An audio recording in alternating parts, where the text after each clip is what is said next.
पहले वाले का क्या आंसर है?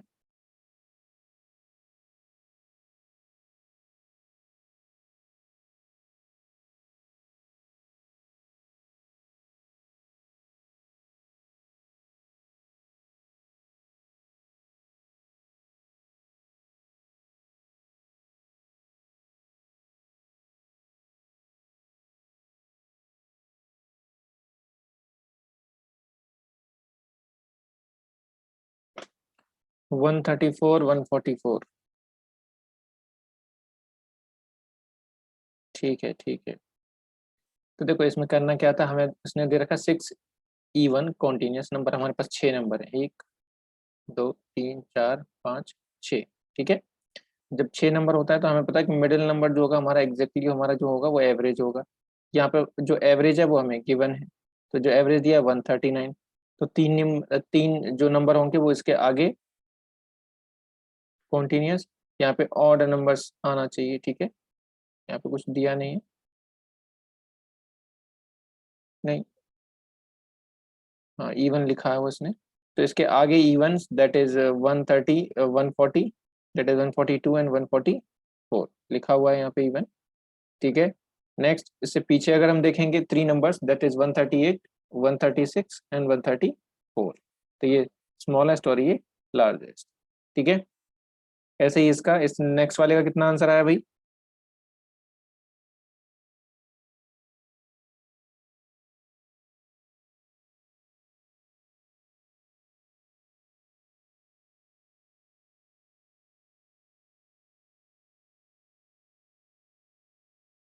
बिल्कुल ठीक है, देखते ही आप आंसर बता सकते हैं। हमारे पास 7 कॉन्टिन्यूस नंबर्स हैं।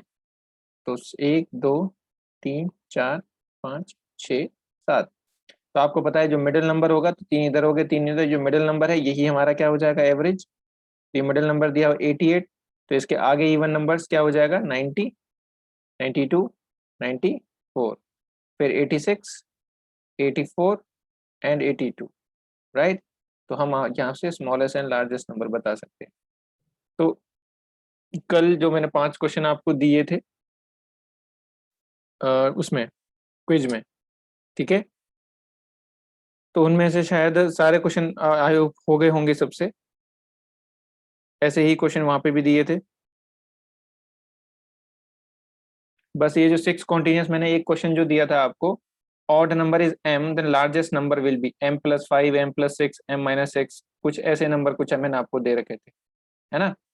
तो बस वहां पे भी आप यही कर सकते हैं कि भाई 6 कॉन्टिन्यूस ऑड नंबर है, तो क्या हो जाएगा, 1 2 3 4 5 और ये 6। तो जब 6 नंबर होंगे तो कोई 7वां नंबर हमारा एवरेज होगा, दैट इज m, जो एवरेज m उसने दिया है।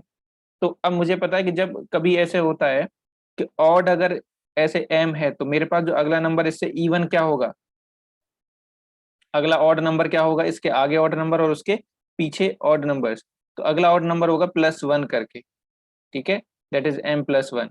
अगला नंबर होगा फिर m+3, नेक्स्ट नंबर होगा m+5। तो जो लार्जेस्ट नंबर होगा वो m+5 होगा।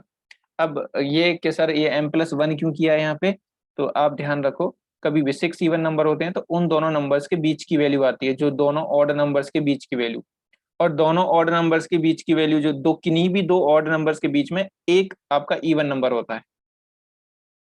क्लियर? मतलब ये जो m होगा ये कोई भी इवन नंबर रहा होगा। क्लियर? ये बात सबको समझ में आ रही है? ये m+5 कैसे आया, यहाँ पे +1 क्यों किया है हमने, जैसे इसमें कर रहे थे। ठीक है। एक मैंने नेचुरल नंबर के लिए दे दिया था ऐसा ही क्वेश्चन। तुम लोग थोड़ा सा पढ़ लिया करो भाई, क्लास के बाद जब क्विज देने बैठा करो तो 15-20 मिनट जो नोट्स मैंने कराए हैं एक बार उनको देख लिया करो। ठीक है। रिवीजन जरूरी होता है उस चीज का, उसी लिए है वो। राइट। चलो नेक्स्ट देखते हैं फिर। अब जो नेक्स्ट क्वेश्चन है इसको देखते हैं। अब प्रॉपर्टीज वगैरह आपने सब देखी हुई हैं, तो मेरे साथ साथ आपको ट्राई करना है क्वेश्चंस के लिए। क्लियर?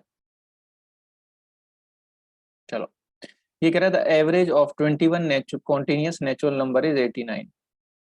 ठीक है। If next 21 natural number also included then find out the new average, then find out new average. तो वो कह रहा है हमारे पास कोई भी 21 कॉन्टिन्यूस नेचुरल नंबर है, एक से लेके मान लो यहाँ x1 x2 and so on x21 continuous है, ठीक है।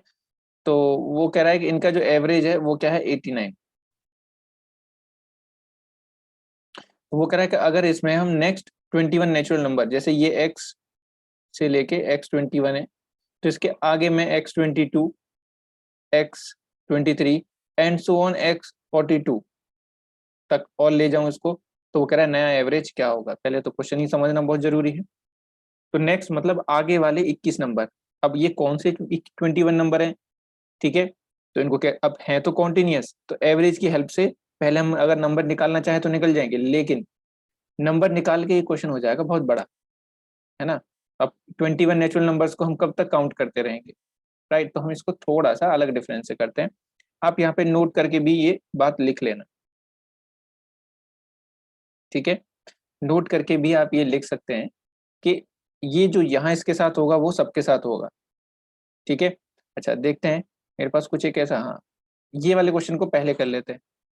तो ये जो क्वेश्चन है आपका एक फॉर्मूला भी बन जाएगा और ये आपका एक नोट भी बनेगा, प्रॉपर्टी भी बनेगी एक, ठीक है। ये क्वेश्चन, और ये ऐसा क्वेश्चन आपका एग्जाम में आया भी है। तो कह रहा है average of n natural number, तो यहाँ पे 21 की जगह इसने एन दे दिया है, is p if next n number, मतलब 21 का दिया था, नेक्स्ट 21 को इंक्लूड किया था, यहाँ पे एन दे के नेक्स्ट एन को इंक्लूड कर रहा है, also included and what will be the new average, ठीक है। तो जब भी कभी ऐसा क्वेश्चन हो, इसको देख लेते हैं कि भाई होता ऐसा करने पे क्या होता है कि जब हमारे पास कोई कुछ नंबर्स का एवरेज हो और मैं नेक्स्ट कुछ नंबर्स को इंक्लूड कर लूं, तो मेरे नंबर पे क्या इफेक्ट पड़ेगा। तो मैं क्या करूंगा, एन की जगह कोई भी वैल्यू ले सकता हूँ, मैं 2 नंबर ले सकता हूँ, 3 ले सकता हूँ, 4 ले सकता हूँ, 6 ले सकता हूँ, 100 ले सकता हूँ। तो छोटे छोटे नंबर्स पे देखते हैं, मान लेते हैं एन की जो वैल्यू है हमारे पास क्या है, मतलब एन की जगह हमने लिए मान लो 3 नंबर्स, कोई भी 3 नंबर्स। तो हम फर्स्ट 3 नंबर ले रहे हैं, 1 2 और 3। इनका एवरेज क्या होगा भाई, तो हमें पता है मिडिल नंबर एवरेज होता है, तो इनका एवरेज हो जाएगा 2। अब मैं इसमें नेक्स्ट 3 नंबर और इंक्लूड करता हूँ, तो नेक्स्ट 3 नंबर क्या हो जाएंगे, 1 2 3 4 5 6, ठीक है। तो अब ये हो गए मेरे पास इतने नंबर, इनका एवरेज क्या होगा, तो 3 और 3 6, बीच का नंबर हो जाएगा जैसे 3.5। मेरा जो नंबर इंक्लूड हुआ दैट इज 3.5 एवरेज आ गया, तो मेरा जो एवरेज था वो इंक्रीज कर गया 1.3 से। ये 3 से तब, ये 1.5 से जब इंक्रीज किया है जब मैंने यहाँ पे 3 नंबर्स को इंक्लूड किया है, मतलब 3/2 से मेरा जो एवरेज था वो इंक्रीज कर गया। अगर मैं यहाँ पे मान लो सिर्फ 2 नंबर इंक्रीज करता, थोड़े से देखते हैं कि क्या ये हर जगह बात सही होगी कि जितना नंबर हम ऐड कर इंक्लूड कर रहे हैं उसका आधा ही मेरा एवरेज बढ़ पा रहा है। तो आप देखेंगे नेक्स्ट में मैं 1 2 3 4 5 सिर्फ 2 नंबर को इंक्लूड किया है यहाँ पे, नेक्स्ट 2 नंबर्स को। तो अब जो एवरेज होगा वो कितना हो जाएगा, 3। तो मेरा एवरेज 2 से कितना हो गया, 3, कितना इंक्रीज कर गया, 1। और ये 1 क्यों इंक्रीज कर रहा है, क्योंकि मैंने यहाँ पे 2 नंबर्स को इंक्लूड किया है, मतलब 2/2 दैट इज +1। तो मतलब जब भी मैं कभी नेक्स्ट नंबर्स को इंक्लूड करता हूँ तो मेरा एवरेज पुराने एवरेज का जितना मैंने नंबर्स को इंक्लूड किया है उसका बाई 2 इंक्रीज हो जाता है। तो अगर मेरे पास यहाँ पे एन नेचुरल नंबर का ओल्ड एवरेज पी है, ठीक है, तो जो न्यू एवरेज होगा, new average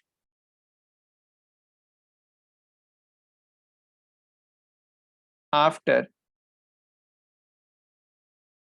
including next n numbers, ठीक है। तो वो क्या हो जाएगा, हम इसको कह सकते हैं कि एवरेज में, पुराने एवरेज में n/2 से इंक्रीमेंट हो जाएगा, that will be new average, ठीक है। अब इसको हम एज अ फॉर्मूला भी यूज कर सकते हैं, जहां पे p क्या है हमारा ओल्ड एवरेज और n/2 क्या है, n क्या है नंबर ऑफ नंबर्स इंक्लूडेड। ठीक है, बात के लिए समझ में आई सबको?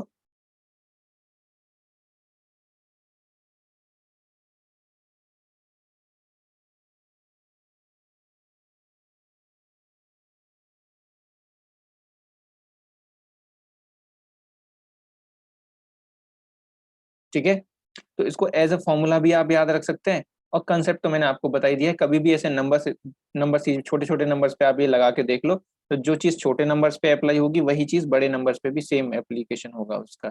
ठीक है, अगर ये मान लो कभी ऐसे एक्सक्लूजन का केस हो जाए तो यहाँ पे माइनस कर देना, वो कह दे कि पीछे से मैंने दो नंबर्स को एक्सक्लूड कर दिया, तो बस उसका 2/2 कर देना, तो एक से एवरेज घट जाएगा, but number should be continuous, ये ध्यान रखना।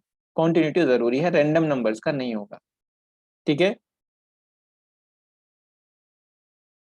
हाँ, जब भी कभी नेचुरल नंबर्स की बात होगी, ये ध्यान रखना, नेचुरल नंबर्स में बाई 2 होगा। ठीक है, अब यही चीज नेचुरल नंबर की जगह बोल दे, ये समझते हो नेचुरल नंबर क्या होते हैं? नेचुरल नंबर एक से लेके जो काउंटिंग होती है पॉजिटिव सारी। ठीक है, यही केस अगर आ जाए इवन और ऑड के केस में, in case of even and odd. ठीक है, तो यही चीज अगर आपको इवन ऑड के केस में, यहां से पहले का average of n even numbers is p and next n even numbers also included, अगर सिर्फ even या सिर्फ odd के बारे में ये बात बोलता है, तो बस यहाँ पे फिर by 2 मत करना, then new average will be p plus n। even odd के केस में next, यहाँ पे n हो जाएगा next even और odd नंबर जो इंक्लूड हुए, इंक्लूडेड। ठीक है, p हो जाएगा यहाँ पे ओल्ड एवरेज। ठीक है, मैं अभी इनका एग्जांपल कराऊंगा तो आपको अच्छे से समझ में आएंगी, पहले इनको आप नोट डाउन कर लें सही से। ठीक है, ये जैसा मैंने क्वेश्चन आपको लिखवाया, ये simple as it is question आपका एग्जाम में आया हुआ है मेंस लेवल पे। ठीक है,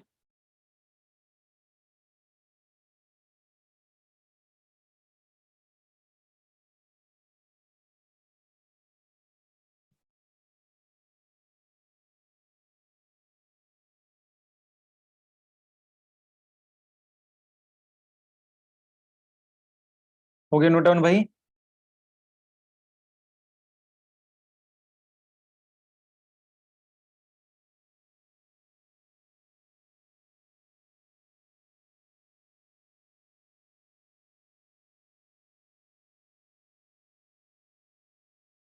ठीक है, अब हम अपने क्वेश्चंस को देखते हैं।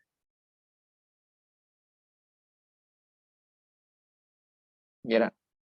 अब इस क्वेश्चन को तब तो करना मुश्किल हो रहा था हमें, लेकिन अब हमारे लिए आसान हो जाएगा, क्योंकि बस यहाँ पे एन की जगह क्या दे रखा है उसने, 21 कॉन्टिन्यूस, और इनका एवरेज 89 दे रखा है। पी की जगह ये पी की वैल्यू हो गई, और यहाँ पे एन की वैल्यू 21। ठीक है, तो नोट में हमने क्या देखा था कि न्यू एवरेज, अब तो आप सब कर देंगे इसको फटाक से, ये होता था p प्लस एन बाय 2। यहाँ पे न्यू एवरेज क्या हो जाएगा भाई, 89 पहले था, और 21/2 से और इंक्रीज कर जाएगा, तो आंसर हो जाएगा हमारा 10 plus 89 plus 10.5, that is 99.5। Clear? जी, बहुत बढ़िया। ठीक है, तो आई होप, अब मैं यहीं पे ऐसे ही कर देता भाई, एवरेज ऑफ, अब वो नंबर हमें नहीं पता है, यहीं पे अगर एक और क्वेश्चन आप एग्जांपल में देखना चाहो तो,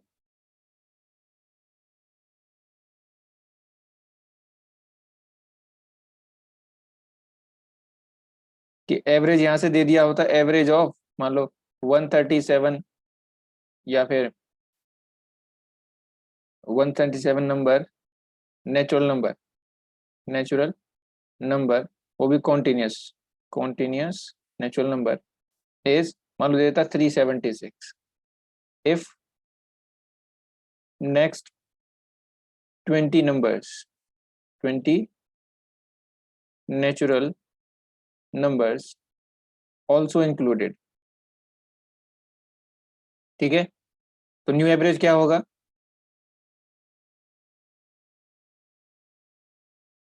क्या हो जाएगा भाई एवरेज? बस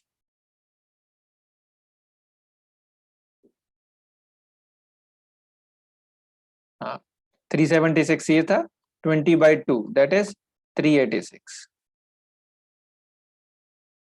बहुत बढ़िया, मतलब चीज समझ में आ रही है। ओके ठीक है। अब ये वाला देखो, यहाँ पे क्या है भाई, ऑड नंबर्स यहाँ पे दिए हुए हैं आपको, ऑड नंबर्स यहाँ पे इवन ऑड का केस दे दिया है। तो ऑड के केस में न्यू एवरेज क्या हो जाएगा? अब तो बता दो, ये देखो, अगर आपको ये प्रॉपर्टी पता चल गई तो ये सिर्फ 2 सेकंड का क्वेश्चन है, 2 सेकंड से ज्यादा इस क्वेश्चन को लगेंगे नहीं। बट अगर आपको ये बात नहीं पता होती तो आप चाहे कितनी भी इसमें कोशिश कर लो, ये आंसर आता ही नहीं इसका। Clear?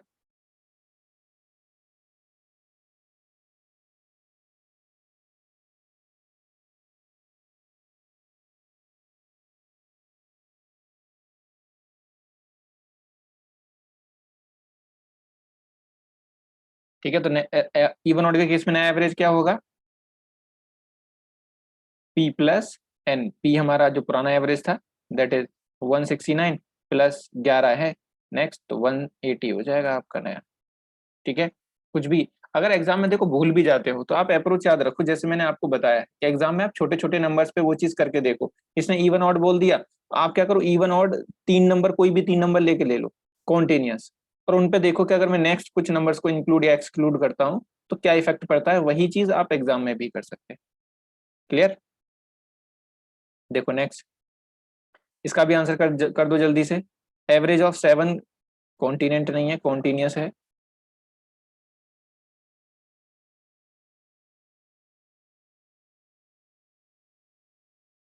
even number is 138 include if we included next 7 even numbers।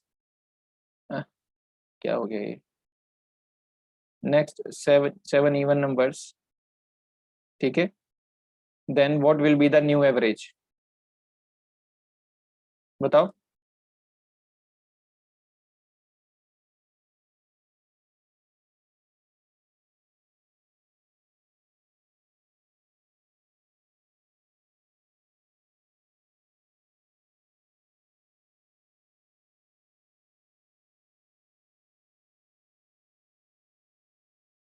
ठीक है, मैं ऐसा करूंगा, आज आज से शाम को ग्रुप में आपको ये पीडीएफ जो रहेगा लेक्चर का, ये भी मैं आपको ग्रुप में प्रोवाइड करा दूंगा। ठीक है, इसका पीडीएफ बना के मैं आपको ग्रुप में ऐसे ही राइटिंग में सेव कर लूंगा।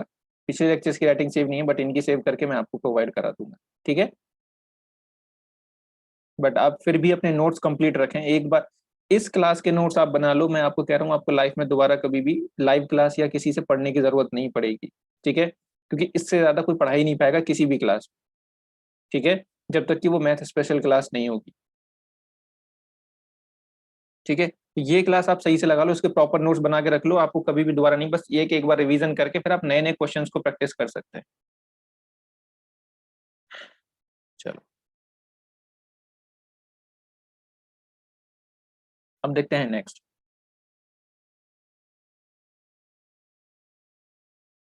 Average of first 4 number out of 7 number is 30, average of last 4 number is 40 but average of all 7 numbers is 35, then find out the middle number। ठीक है, यहाँ पे आपको थोड़ा सा कंसेप्ट, मतलब थोड़ा नंबर सीरीज से वो हट गया है। तो यहाँ पे उसने कह रखे हैं हमें 7 नंबर दे रखे हैं, टोटल क्या है 7 नंबर। तो 1, 2, 3, 5, 6, 7, और कह रहा है इनका जो एवरेज है वो है 35। ठीक है, ये एवरेज है 35। तो आपसे कह रहा है पहले जो 4 नंबर है उनका 1, 2, 3, 4। ठीक है, तो जो पहले 4 नंबर हैं इनका जो एवरेज है वो उसने 30 दिया है। ठीक है, और जो लास्ट के 4 नंबर हैं उनका जो एवरेज है उसने 40। राइट? तो यहाँ पे अब क्या किया जाए, तो आपको पता है ना एवरेज क्या होता है, average is equal to sum upon number होता है। तो ये बेसिक फॉर्मूला तो आपको याद रखना ही है, जब आपको कुछ भी समझ में नहीं आ रहा तो आप ये करके देख लो। ठीक है, तो यहाँ पे अगर मैं निकालूंगा एवरेज में एन से मल्टीप्लाई कर दूं तो मुझे सम मिल जाएगा सबका टोटल, तो 35 × 7।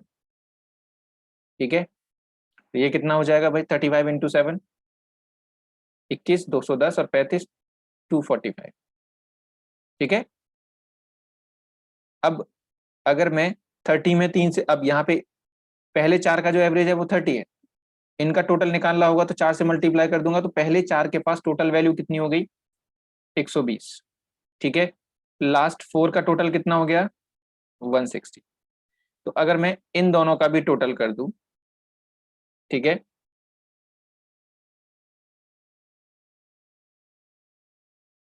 तो कितना हो जाएगा हमारे पास, 280। राइट, अब एक बात बताओ, जब मैंने यहां से ये वाले एवरेज से निकाला तो ये भी क्या है, टोटल वैल्यू, टोटल सम है ऑब्जर्वेशंस का एंड नंबर्स का। 180 क्या है, ये भी क्या है, हमारा टोटल है। तो एक बार 245 आ रहा है और एक बार 280 आ रहा है, तो ये जो 280 आ रहा है ये क्यों आ रहा है भाई, ये 280 है, हमारे पास दोनों जगह से डिफरेंट वैल्यू मिल रही है टोटल की, तो ऐसा क्यों मिल रहा है, आपको इस बात पे ध्यान देना है। तो आप देखोगे कि हाँ, मिडिल टर्म को यहाँ पे हमने 2 बार काउंट किया है, मतलब यहाँ पे जब हम काउंट कर रहे हैं तो ये 7 नंबर्स हमने काउंट किए हैं, यहाँ पे देख रहे हो तो 4 इधर और 4 इधर, टोटल हमने 8 किए। ठीक है, बट हमें करना है सिर्फ एक बार काउंट करना है, मतलब हमें क्या करना है, 7 बार को 7 नंबर्स को हमें काउंट करना था। तो भाई अब हमें मिडिल नंबर ही चाहिए था, हमें चाहिए भी क्या था, मिडिल नंबर, मतलब इस वाली वैल्यू में हमने मिडिल नंबर को 2 बार काउंट किया हुआ है, 2 टाइम्स। तो भाई अब मिडिल नंबर, मतलब इसका मतलब क्या है कि 280 में मिडिल वैल्यू की आपको एक वैल्यू एक्स्ट्रा ऐड कर रखी है उन्होंने। ठीक है, तो आप क्या करेंगे, मिडिल टर्म निकालने के लिए इन दोनों का डिफरेंस ले लेंगे। मिडिल टर्म मतलब 8 टर्म में से, 8 टर्म की वैल्यू में से 7 टर्म की वैल्यू को टोटल को माइनस कर देंगे, तो आपके पास जो बचेगी 35, यही आपकी मिडिल टर्म आ जाएगी। क्लियर, मतलब आपको क्या करना है, दोनों का डिफरेंस लेना है।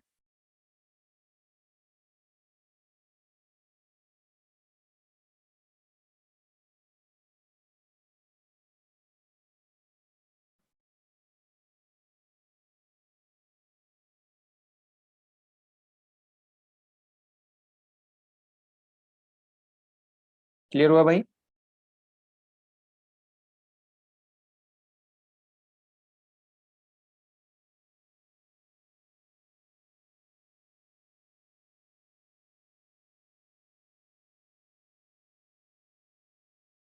चलो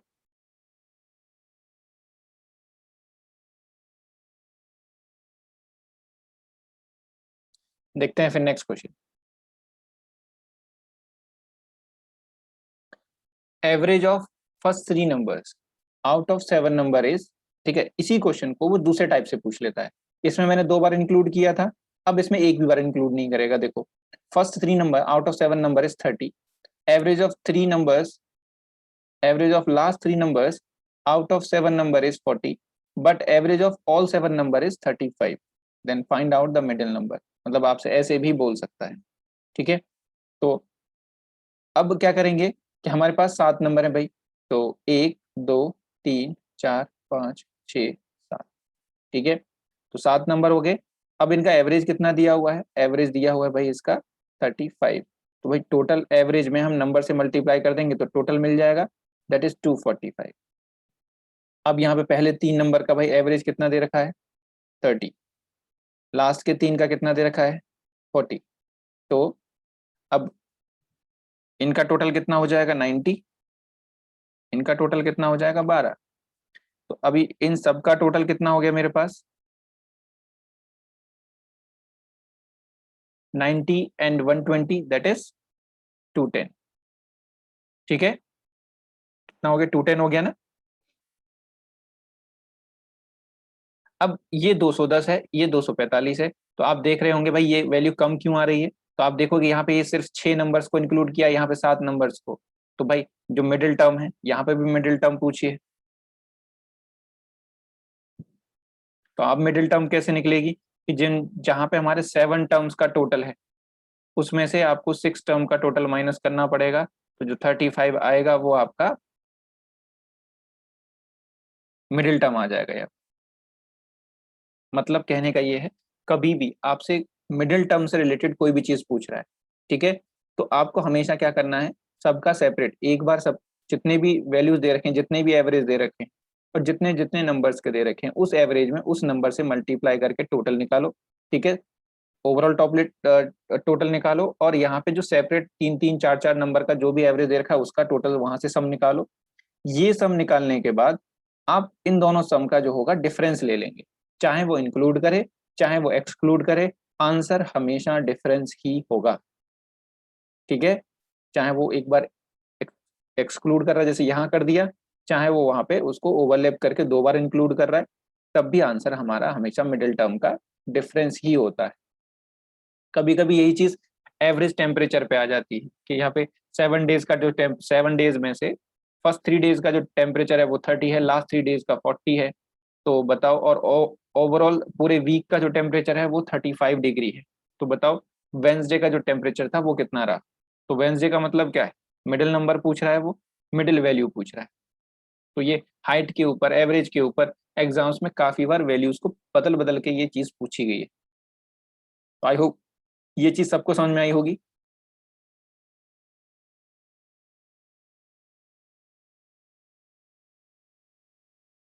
ठीक है, ओके, ठीक है। नेक्स्ट,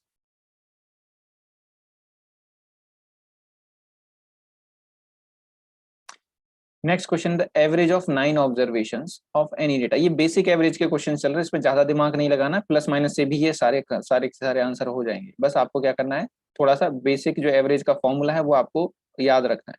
ठीक है, 87, if average of first 5 observation is 79, average of next 3 number is 92, find out the 9th observation data value. तो सबसे पहले किसी भी क्वेश्चन को, अगर आपका कहीं पे भी किसी भी चैप्टर का क्वेश्चन है, क्वेश्चन को पढ़ते समय जो वो क्वेश्चन में कह रहा है, पहले उसके अकॉर्डिंग आप अपने क्वेश्चन का एक डायग्राम बना लो, मतलब एक फ्लो चार्ट बना लो कि वो जो सारी इंफॉर्मेशन निकाल के अपने सामने रखो।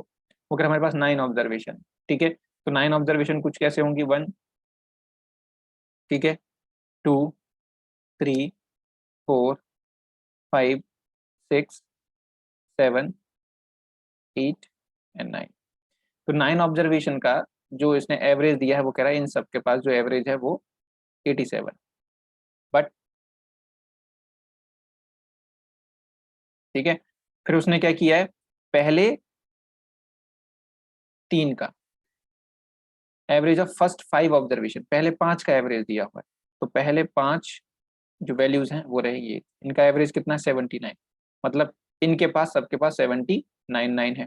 फिर कह रहा है नेक्स्ट 3, तो नेक्स्ट 3 क्या है, 6 7 8 नंबर जो है इनके पास 92 है। तो आपको बताना है ये 9th ऑब्जर्वेशन क्या है। ठीक है, तो यहाँ से देखते ही मुझे पता लग जाएगा भाई सबका एवरेज दे रखा है, तो किसी भी एवरेज में अगर नंबर से मल्टीप्लाई कर दूं तो मुझे उसकी टोटल वैल्यू पता लग जाती है ना। तो यहाँ पे मैं मल्टीप्लाई कर दूंगा 5 से तो मुझे टोटल मिलेगा।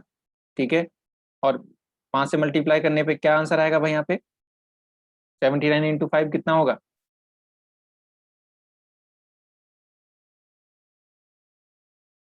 400 में से 5 माइनस कर दो सीधा 395।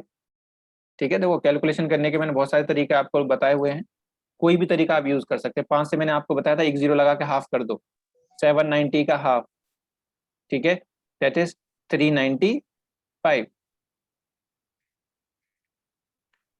राइट। फिर उसके बाद 92 इंटू हमने कर दिया यहाँ पे 3, तो 92 इंटू 3 कितना हो जाएगा, 70 270 और 6 276।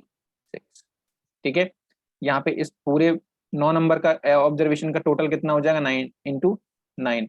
अब 9 से मल्टीप्लाई करना मैंने आपको कैसे बताया था कि 870 में से 87 को माइनस कर दो, ठीक है, तो 783 आ जाएगा। बताया था ना 9 से मल्टीप्लाई करना हो तो उस नंबर में जीरो लगाओ फिर वही नंबर माइनस कर दो। तो 870 में से 87 को माइनस करेंगे तो 70 पहले चला जाएगा, फिर 13 और जाए 17 और जाएगा, तो हमारे पास 783 बच जाएगा। ठीक है, अब मैं क्या करता हूँ, यहाँ पे इन वैल्यूज को ऐड कर देता हूँ। ऐड क्यों कर दिए, क्योंकि अगर मैं यहाँ पे ऐड करूंगा तो मेरे पास टोटल 8 वैल्यूज का टोटल वैल्यू आ जाएगी उनके पास जो टोटल वैल्यू है।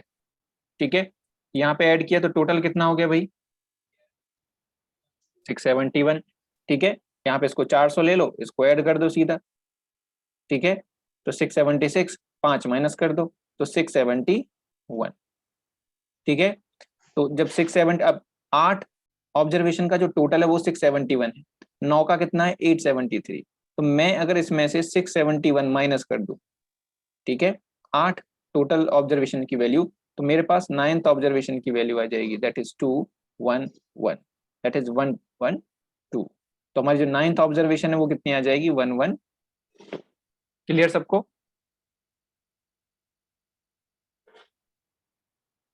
कोई डाउट तो नहीं भाई?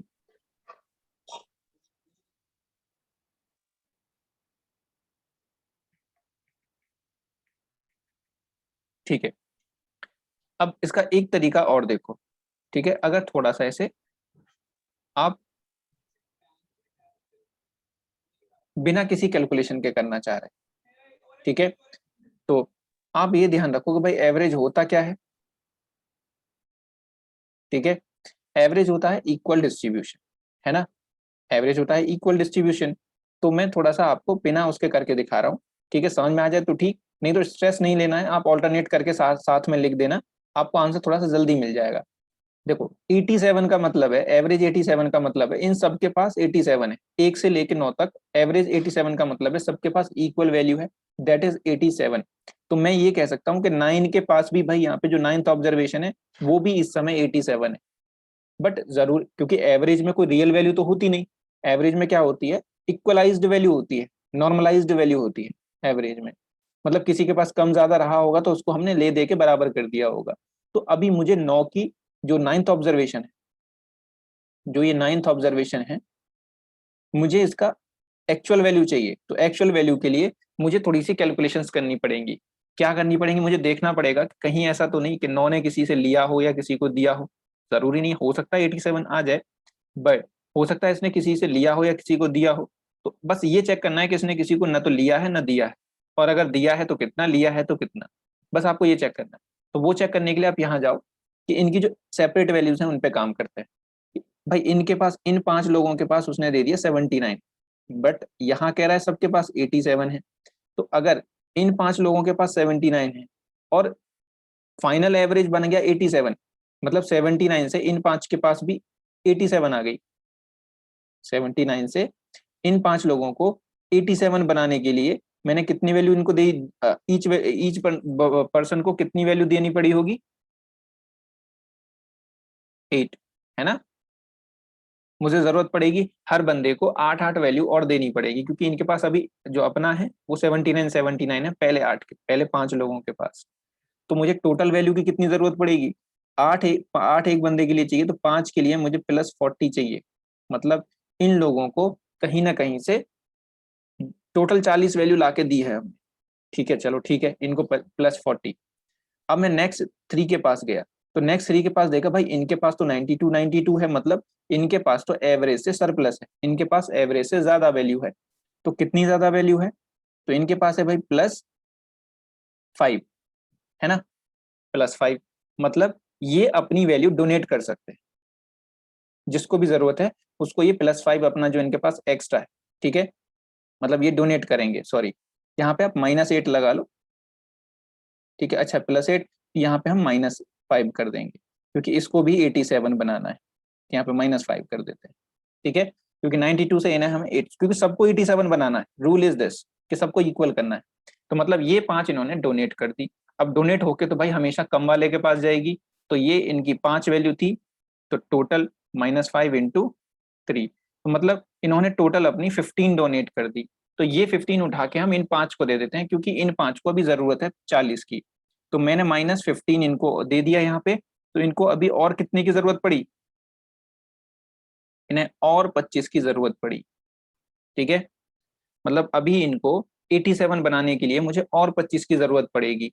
अब ये देखो कि ये 25 कहाँ से आया होगा, क्योंकि इन 5 के पास तो अब कुछ इनको तो दे नहीं है लाके, इन 3 के पास बचा नहीं है 87 में से कुछ, क्योंकि 92 था, इन्होंने जितना भी एक्स्ट्रा था सब डोनेट कर दिया। मतलब ये जो 25 है ये किस 9th ने दिया होगा, क्योंकि एवरेज तो 87 हो चुका है, मतलब ये आया कहाँ से 25, ये जो लास्ट वाला जो 25 जो बच रहा है, जो मुझे इनको चाहिए देने के लिए, वो कहाँ से आया होगा, सिर्फ और सिर्फ नाइन्थ ऑब्जर्वेशन से।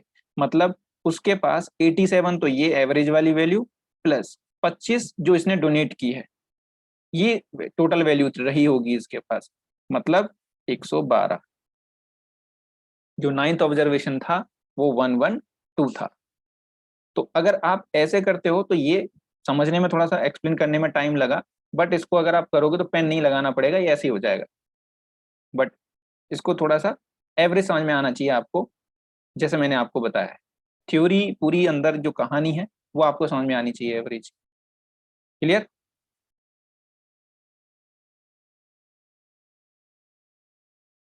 तो इसको आप ऑल्टरनेट करके कहीं लिख सकते हैं कॉपी पे।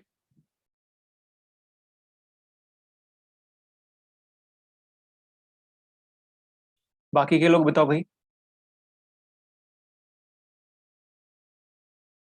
कोई भी अगर रैंडम वैल्यू भी निकाली जाए तब भी वो देगा तो ना, यहाँ नाइन्थ पूछा है उसने, तो अगर एट्थ पूछता तो ये एट्थ के बारे में बात करता है ना। कोई भी रैंडम वैल्यू होगी तब भी ये वैल्यू आपका जो हमने अप्रोच सीखी है वो एप्लीकेबल है। ठीक है, अभी और क्वेश्चंस में देखेंगे, आगे काम आ जाएगी, आपको पता लग जाएगा। ठीक है, तो ये ऑल्टरनेट है एक। ठीक है, इस वाले क्वेश्चन में भी आप ये लगा सकते हैं। ठीक है, अच्छा ये बताओ बेसिक से करूं या फिर ऐसे डायरेक्ट वाले मेथड से ही बता दूं?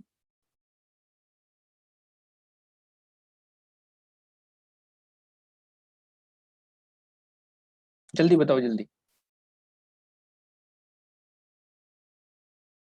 ठीक है, हाँ मुझे पता है, एक डायरेक्ट बोलेगा एक बेसिक बोलेगा, मतलब कहने का यही है कि अगर मैं तुमसे ये पूछ रहा हूँ तो मतलब दोनों से करा दूं तो ज्यादा बेटर है। ठीक है, चलो दोनों से देख लेते हैं। पहले अगर मुझे बेसिक मतलब डायरेक्ट करना हो तो मैंने देखो एवरेज पढ़ा हुआ है ना। तो पहले हम थोड़े से क्वेश्चन को अपने आराम से और समझते हैं। वो कह रहा है 9 girls and 1 boy went to a restaurant for a lunch, है ना। बहुत बढ़िया है भाई। ठीक है, what a lucky guy.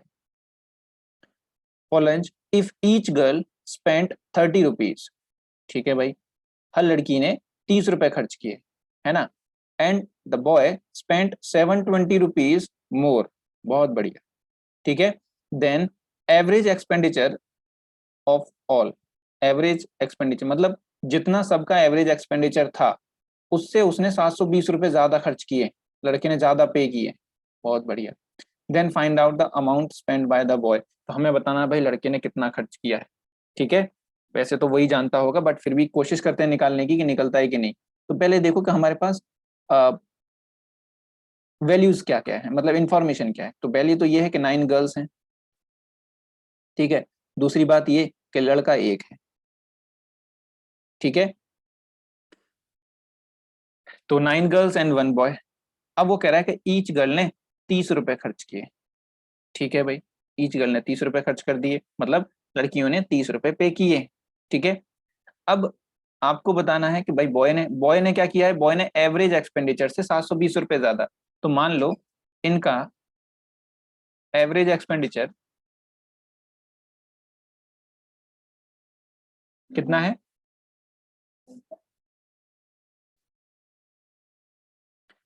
Average expenditure है इनका कितना, ए। तो लड़के ने कितना किया होगा, ए प्लस 720। ठीक है, ए प्लस 720 किया होगा। तो बस मुझे ए की वैल्यू मिल जाए कहीं से तो मेरा काम हो जाए। तो बस अब ये देख लो भाई, ए का मतलब है सबने बराबर बराबर पैसे, मतलब आप अगर किसी के साथ अगर रेस्टोरेंट में जा रहे हो तो कंडीशन क्या होती है भाई, जितना भी बिल होगा वो सब इक्वली पे करेंगे, मतलब जो बिल होगा वो डिवाइड हो जाएगा। तो बिल जब डिवाइड हुआ तो वैल्यू आई ए। बट लड़कियों ने बोला नहीं, हमने तो सिर्फ 30 रुपए का खाया है, हम सिर्फ 30 रुपए पे करेंगे। तो बाकी का कौन पे करता, अब सब तो खा चुके थे, तो बचा वही, बेचारे को पे करना पड़ा सारा का सारा। तो उसको 720 रुपए ज्यादा पे करने पड़े। तो ये 720 रुपए उसको क्यों ज्यादा पे करने पड़ रहे हैं, उसको तो ए पे करना था, उसके हिस्से में तो सिर्फ ए आने वाला था। मतलब ये 720 वो रुपए हैं जो लड़कियों को पे करने थे अपने ए में से, क्योंकि ए जो टोटल अमाउंट था उसमें से लड़कियों ने 30 रुपीज पे कर दिए, बाकी के लड़के ने, ईच लड़की ने।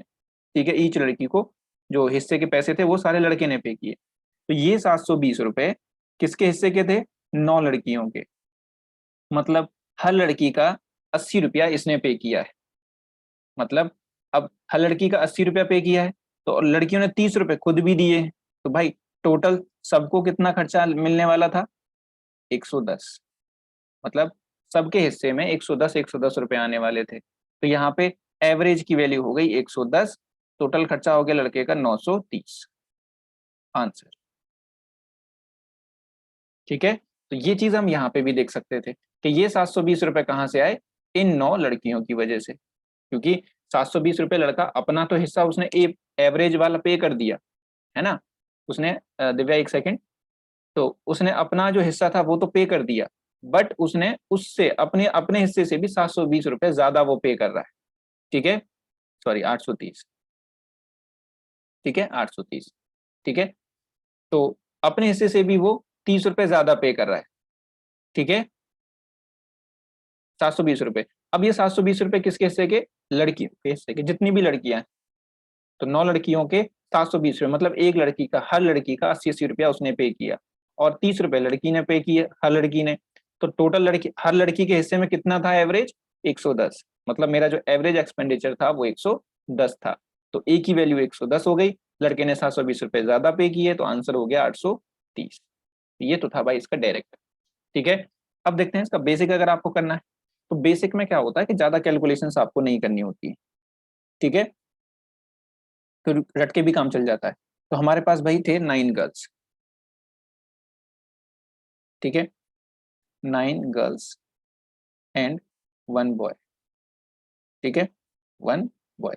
9 गर्ल्स ने 30 रुपए खर्च किए, लड़के ने मान लो कि, हाँ एवरेज ले लो, एवरेज एक्सपेंडिचर भी तो लेना पड़ेगा इसमें, मान लो ए ही था, तो लड़का कितना खर्च करेगा? ए प्लस 720। तो अब मैं निकालता हूँ भाई टोटल एक्सपेंडिचर क्या होगा। तो लड़की, हर लड़की 30 रुपए खर्च कर रही है, तो लड़कियों का होगा टोटल 270 प्लस ए प्लस 720। तो ये तो टोटल खर्चा हो गया, मतलब जो बिल पे किया गया, ये पूरा बिल आ गया। तो उस बिल को डिवाइड किया मैंने किससे? नंबर ऑफ पर्सन से। नंबर ऑफ पर्सन कितने टोटल? 9 गर्ल्स और 1 बॉय, 10। ठीक है, फिर ये बराबर किसके होगा? एवरेज एक्सपेंडिचर के, दैट इज ए। तो बस यहां से इसकी वैल्यू निकाल दो, तो हो जाएगा 990 is equal to 990 plus a is equal to 10 a. यहाँ से 9 ए इज इक्वल टू 990, तो ए की वैल्यू आ जाएगी 990/9, दैट इज 110। तो बॉय का खर्चा भाई, boys expenditure is equal to 110 plus 720, that is 830। Clear? ये आपका बेसिक है। ठीक है, तो दोनों ही आपको अपनी कॉपी में लिखने हैं, राइट? जल्दी से नोट डाउन करो, और मुझे 1 मिनट के लिए एक्सक्यूज।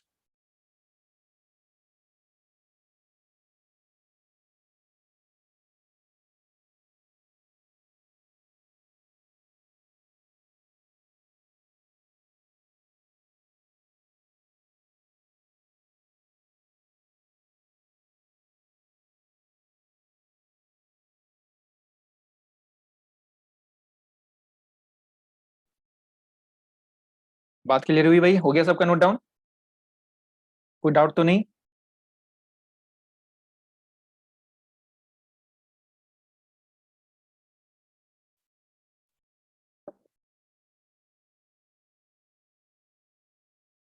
ठीक है, तो आ, ठीक है, इस क्वेश्चन को हल्का सा जरा ट्राई दो, कैसे कर सकते हैं इसको।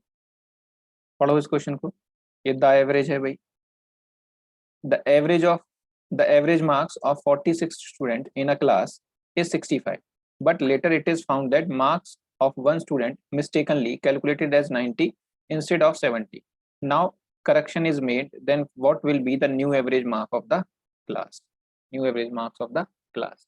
ठीक है, ट्रेंडिंग क्वेश्चन है आजकल, जो एवरेज पे क्वेश्चन आता है तो इससे ही रिलेटेड आता है। ठीक है, तो कैसे कर सकते हैं भाई इसको?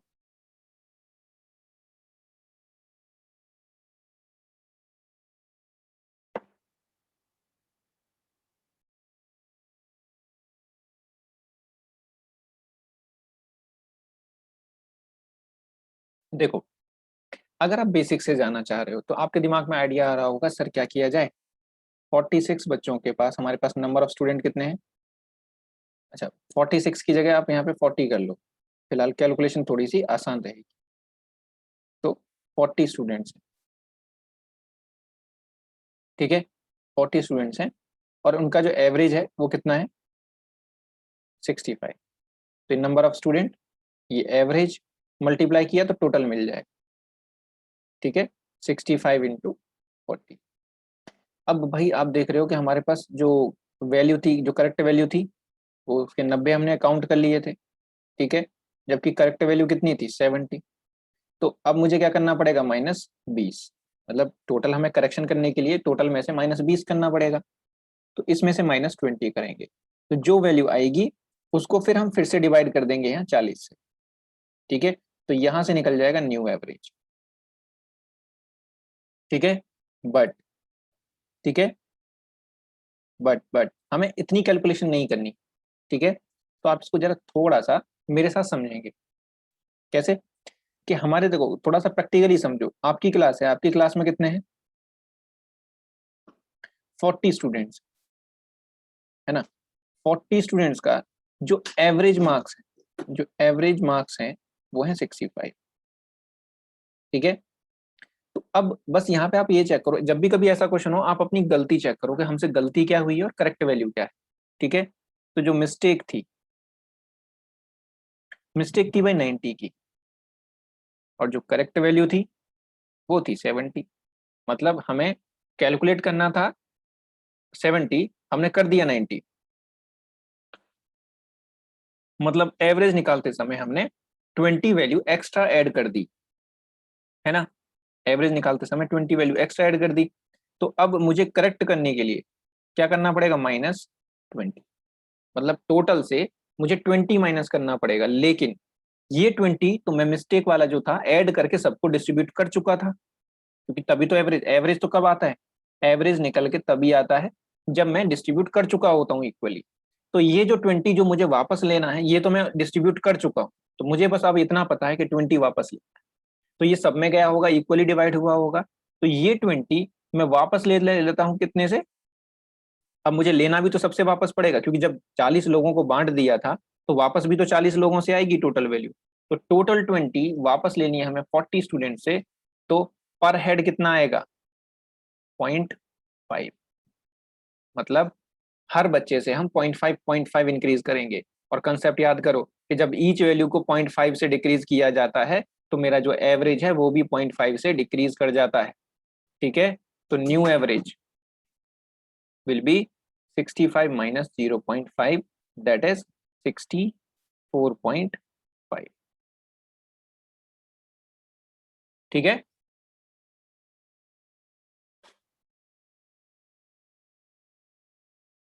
हाँ, लिखा 1 स्टूडेंट है, बात बिल्कुल सही है, एक ही स्टूडेंट की गलती हुई है, ठीक है।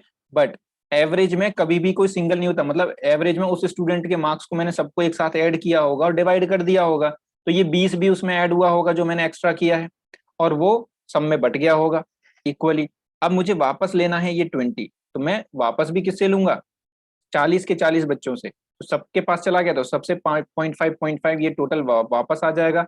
मतलब सबका जब 0.5 माइनस होगा तो मेरा एवरेज भी 0.5 से माइनस हो जाएगा, दैट इज 64.5।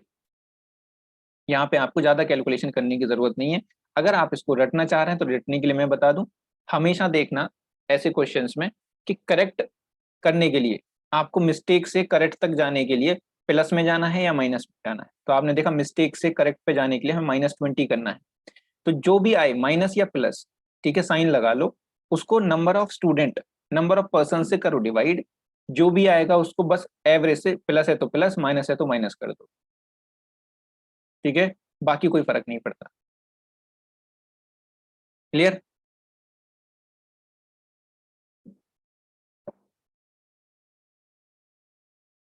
ठीक है, बहुत सही क्वेश्चन है। और ये 2 सेकंड में क्वेश्चन पूरा सॉल्व हो जाता है बिना पेन लगाए, क्योंकि जैसे ही आप अपनी मिस्टेक और करेक्शन, जो करेक्ट करने के लिए जो वैल्यू है उसको कंपेयर कर लोगे, तो आपको ये पता चल जाएगा कि जो मेरा नया एवरेज आएगा वो 65 से कम आएगा या 65 से ज्यादा। क्योंकि अगर यहाँ माइनस आ गया तो 65 में डिक्रीज होगी वैल्यू, अगर प्लस आ गया तो 65 से प्लस होगी। तो मेरे दो ऑप्शन यहाँ पे आराम से निकल जाते हैं, देखते हैं, ठीक है, क्योंकि दो ऑप्शन उन्होंने इंक्रीज के दिए होंगे, दो ऑप्शन उन्होंने डिक्रीज के दिए होंगे। तो आई होप ये क्लियर समझ में आया होगा। ये समझ में आया तो नेक्स्ट वाला थोड़ा सा ट्राई करो जल्दी से। ये आपको स्टूडेंट चाहे कितने भी दिए हो, ठीक है, मिस्टेक चाहे एक स्टूडेंट की हो, तीन की हो, आपके लिए मिस्टेक और करेक्ट होना चाहिए बस इक्वली। तो मुझे बताओ इसको कैसे करोगे आंसर जल्दी से।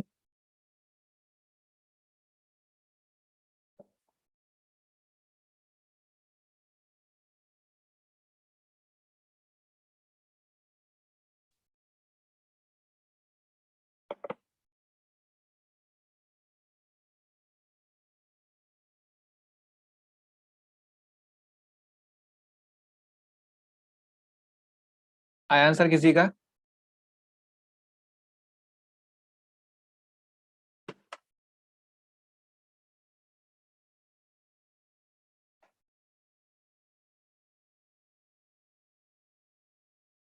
देखो इधर, अब टोटल वैल्यू में नहीं जाना है, ठीक है, तो मैं आपको देखो यहीं से बता सकता हूँ।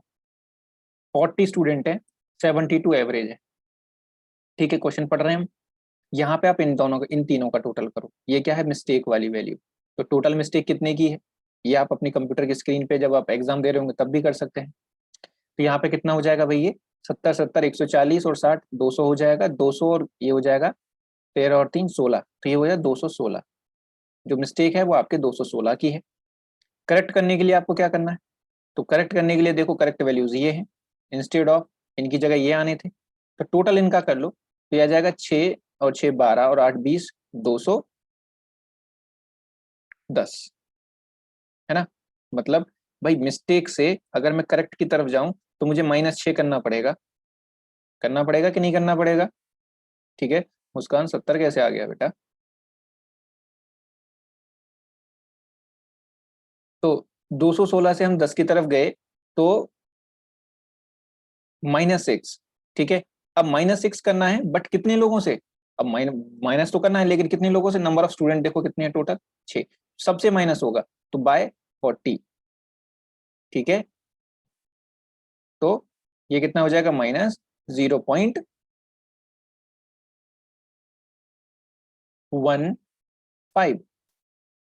0.15 ही तो होगा। तो अब 72 में से हम -0.15 कर देंगे तो 71.85, ठीक है। कुछ लोगों की बस कैलकुलेशन मिस्टेक रही है, समझ में सबको आ गया कि करना कैसे, ठीक है, वो भी बहुत जल्दी क्लियर। तो अब एग्जाम में भी आपको इतना ही सॉल्व करना पड़ता है ये बस। चलो फिर जल्दी से देखते हैं अब नेक्स्ट क्वेश्चन,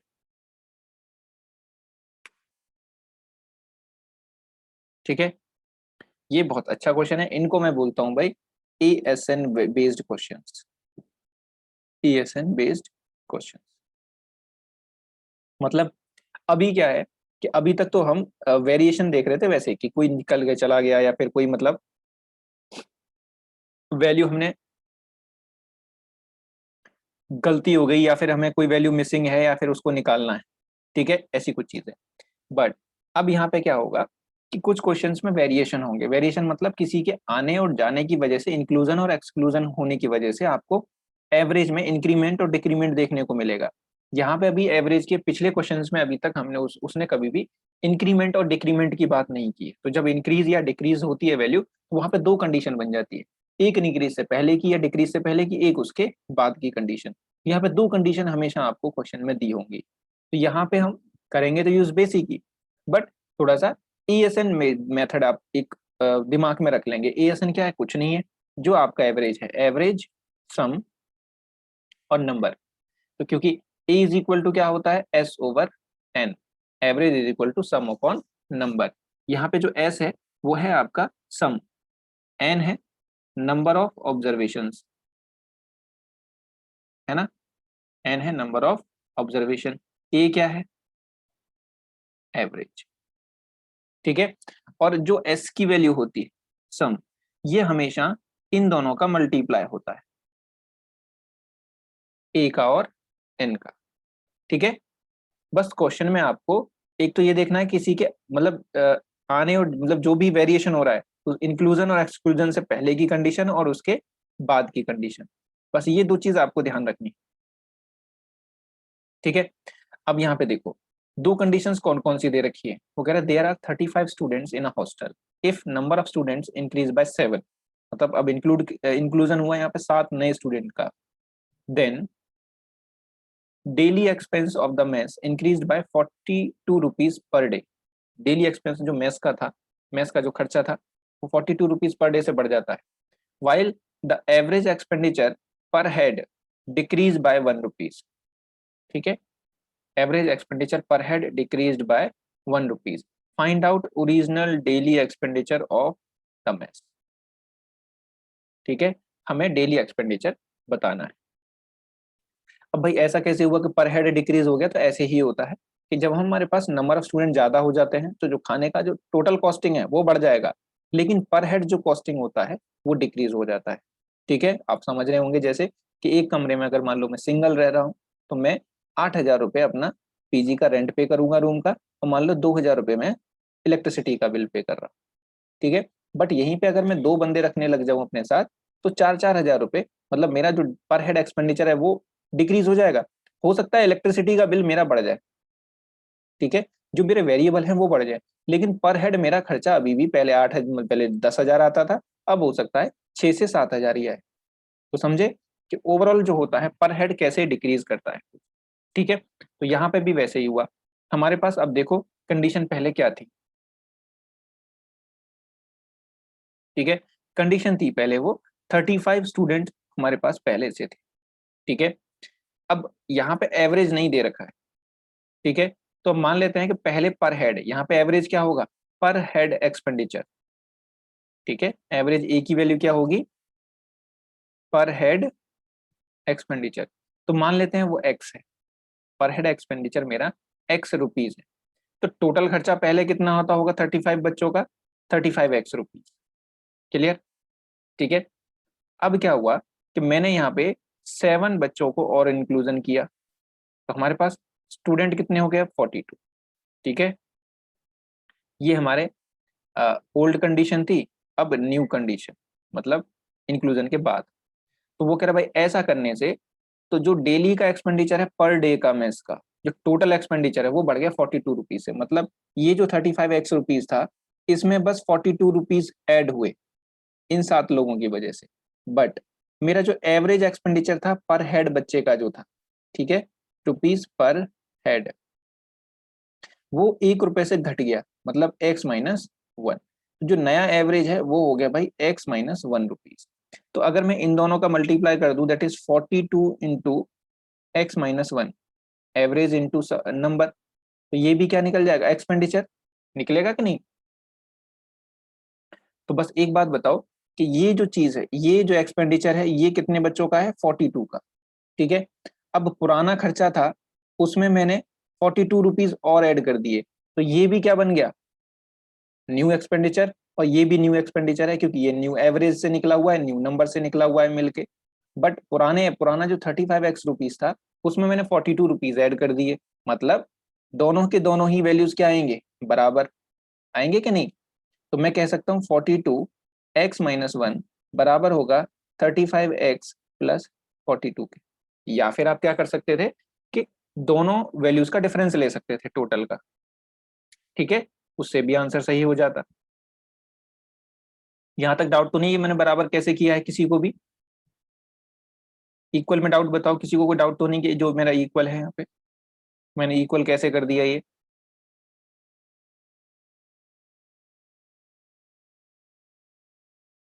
ठीक है, देखो हमारे पास पहले जो बच्चे थे 35 थे, मान लेते हैं उनका यहाँ पे लेट किया है। ठीक है, ये हमने किया है लेट, एवरेज, एवरेज एक्सपेंडिचर हमने लेट किया है। ठीक है, कर रहा हूँ देख लो, लेट किया है average expenditure that is x. ठीक है, रुपीज पर हेड। तो टोटल खर्चा कितना हो गया 35 x रुपीज। ठीक है, टोटल खर्चा कितना हो गया पहले 35 x रुपीज। अब मैंने क्या किया 7 स्टूडेंट यहाँ पे हमने और ऐड किए, तो टोटल स्टूडेंट कितने हो गए 42। अब वो कह रहा है कि पर हेड मेरा जो खर्चा था वो 1 रुपए से कम हो गया, जो यहाँ क्वेश्चन में कह रहा है। तो पहले खर्चा अगर एक्स लिया था तो अभी कितना हो जाएगा x-1। तो अगर मैं अभी का टोटल खर्चा निकालना चाहूँ कि अभी कितने रुपए खर्च हो रहे हैं, तो मैं नंबर ऑफ स्टूडेंट मैं नए एवरेज से कर दूंगा मल्टीप्लाई, तो टोटल न्यू एक्सपेंडिचर। ठीक है, अब न्यू एक्सपेंडिचर वो कह रहा है कि भाई वहां से भी तो निकाला जा सकता है कि 35x जो पुराना रुपया खर्च हो रहा था 35x, उसमें जो नया खर्चा बढ़ा कितना है 45 42 रुपीज। तो पुराने खर्चे में अगर मैं 42 रुपीज जोड़ दूंगा तब भी तो मुझे नया खर्चा ही मिलेगा, है ना। तो दोनों के दोनों ही क्या है, ये भी अब ये मैंने ऐड कर दिया, तो ये जो टोटल वैल्यू है ये भी क्या है मेरे न्यू एक्सपेंडिचर, मतलब 42 लड़कों की, और ये भी क्या है मेरा न्यू एक्सपेंडिचर। तो वैल्यू तो बराबर आएगी दोनों की, मतलब इक्वल इक्वेट इनको इक्वेट कर सकते हैं। क्लियर, क्योंकि दोनों के दोनों ही आपके न्यू एक्सपेंडिचर है। उसमें पुरानी वैल्यू में जो इंक्रीज हुआ है वो ऐड कर दो या फिर नए एवरेज से निकालो। क्लियर, अभी समझ में आया। ठीक है, बस यहां से इक्वेट करो और x की वैल्यू निकालो। तो 42x minus 42 is equal to 35x plus 42।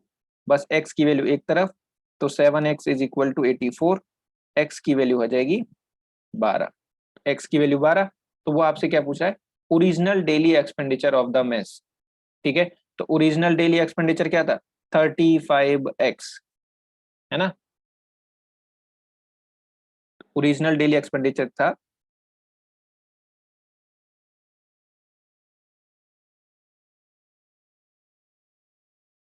हो जाएगा 35 इंटू 12, दैट इज 3660 420 रुपये। ठीक है, तो आपका जो आंसर होगा वो 420 रुपये होगा। बिल्कुल सही है, सबने आंसर भी दे दिया। ठीक है, तो ये था हमारा एएसएन मेथड को यूज करने का तरीका, और ये मेथड हमेशा ऐसे ही यूज किया जाता है जैसे मैंने आपको बताया कि पुरानी वैल्यू जो थी उसको कंपेयर कर देना है नई वैल्यू के साथ। ठीक है, दो तरफ से आप वही वैल्यू सेम वैल्यू निकाल के उसको कंपेयर कर देंगे। ठीक है, सेम यही चीज आपको आगे भी अप्लाई करना है। क्लियर, तो नेक्स्ट क्वेश्चन देखें फिर। ठीक है, देखो ये इतना है, अभी समझने में लग रहा है सर इतना बड़ा है, लेकिन ये सच में बहुत बड़ा नहीं है। आप इसे निकालो बहुत छोटे से कॉर्नर में निकल जाएगा, क्योंकि जब समझ जाओगे तो ये सब बनाने की जरूरत नहीं है जो मैंने बनाया हुआ है। ठीक है, सिर्फ प्रैक्टिस के लिए बनाने की जरूरत है। अब देखो ये वो कह रहा था average weight of 40 students of a class is 30 kg। If one new student also admitted to the class then average weight of the class increase by 500 grams, then find out the weight of new student. ठीक है, तो same यही हो गया। अब जहां पहले 7 बच्चे ऐड कर रहा था यहाँ पर अब एक ही बच्चा कर रहा है। ठीक है, जहाँ पे अब पहले एक्सपेंडिचर की बात हो रही थी, यहाँ पे वेट की बात होता है। तो वेट का एवरेज मैंने बताया ना, इंक्लूजन एक्सक्लूजन जब भी हो आप एएसएन लगा लो। यहाँ पे भी किसी के आने जाने की वजह से मेरा एवरेज क्या हो रहा है भाई इंक्रीज डिक्रीज हो रहा है, तो आप एएसएन लगा लो ASN। तो एएसएन में उस बच्चे के इंक्लूजन से पहले की वैल्यूज देखो और उसके बाद की वैल्यूज को देखो। तो इस बच्चे के आने से पहले हमारे पास कितने बच्चे थे 40। यहाँ पे एन हो गया नंबर ऑफ स्टूडेंट। ठीक है, क्योंकि मैं अगर एवरेज वेट निकालूंगा क्लास का, तो एवरेज वेट होता है total weight divided by number of student. तो एन की जगह आएगा नंबर ऑफ स्टूडेंट, एस की जगह आएगा टोटल वेट, एवरेज की जगह आ जाएगा एवरेज वेट, है ना। तो ये एवरेज वेट इन्होंने दे रखा है कितना है 30 kg। ठीक है भाई, एवरेज वेट बच्चों का कितना है 30 kg दे रखा है यहाँ पे। तो टोटल कितना आ जाएगा A into N, that is 1200 kg। तो टोटल वैल्यू निकल गई। ये हमारी ओल्ड या अर्लियर कंडीशन थी। अभी क्या हुआ कि एक बच्चा और ऐड हुआ, तो हमारे पास टोटल एन की वैल्यू नंबर ऑफ स्टूडेंट कितने हो गए 41। तो यहाँ पे एवरेज कितना, एवरेज पे क्या फर्क पड़ा, तो वो कह रहा है एवरेज इंक्रीज कर गया 500 ग्राम से। 500 ग्राम्स का मतलब है 0.5 kg। 500 ग्राम्स का मतलब है 0.5 kg। ये कितना हो गया 30.5। क्लियर, तो नया एवरेज बन गया हमारा 30.5। यहाँ से भी टोटल निकाला जा सकता है ना इनको मल्टीप्लाई करके। तो नया एवरेज कितना हो जाएगा 30.5 इंटू 41, दैट इज, ठीक है, 1250.50, ठीक है। कैसे होगा? क्योंकि इसमें उतनी ही वैल्यू एक्स्ट्रा हो जाएगी, 0.5 kg, ठीक है। अब एक बात मुझे बताओ कि पहले हमारे पास 1200 था, अभी हमारे पास 1250 हो गया, तो प्लस 50.5 kg कैसे आया? ये कहाँ से आया? ये क्या है? ये वेट किसका है? इस नए स्टूडेंट का, है ना। तो न्यू स्टूडेंट,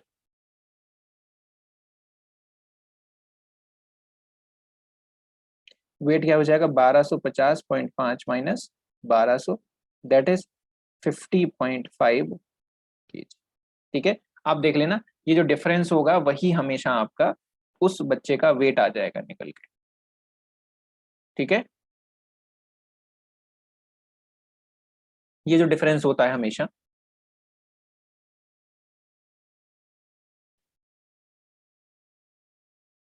बात क्लियर हुई सबको?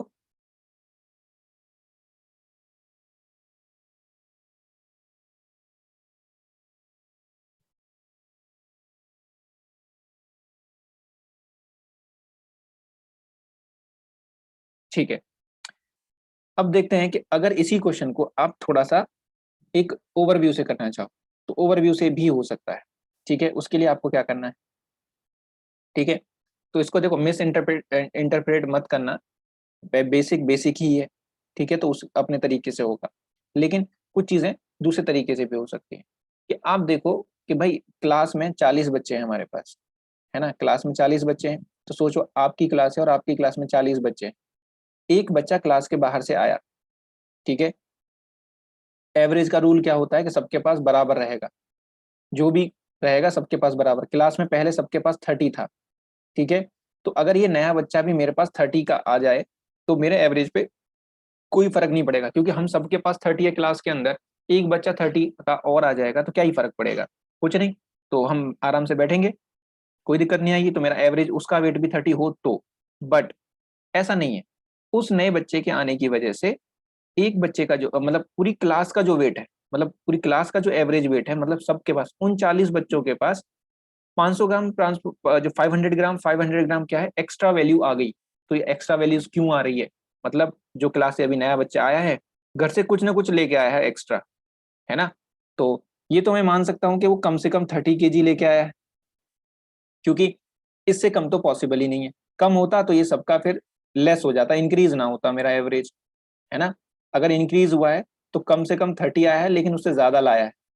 तो अब ये देखो कि कितना ज्यादा लेके आया है। तो आप ये देखो, अब ज्यादा कैसे निकालेंगे? कितना ज्यादा लेके आया है, उसके पास कितना एक्स्ट्रा वैल्यू था। तो आप निकालेंगे कि उसने डिस्ट्रीब्यूट कितना कर दिया। तो डिस्ट्रीब्यूट किया उसने 0.5 kg, कितने लोगों को? 41।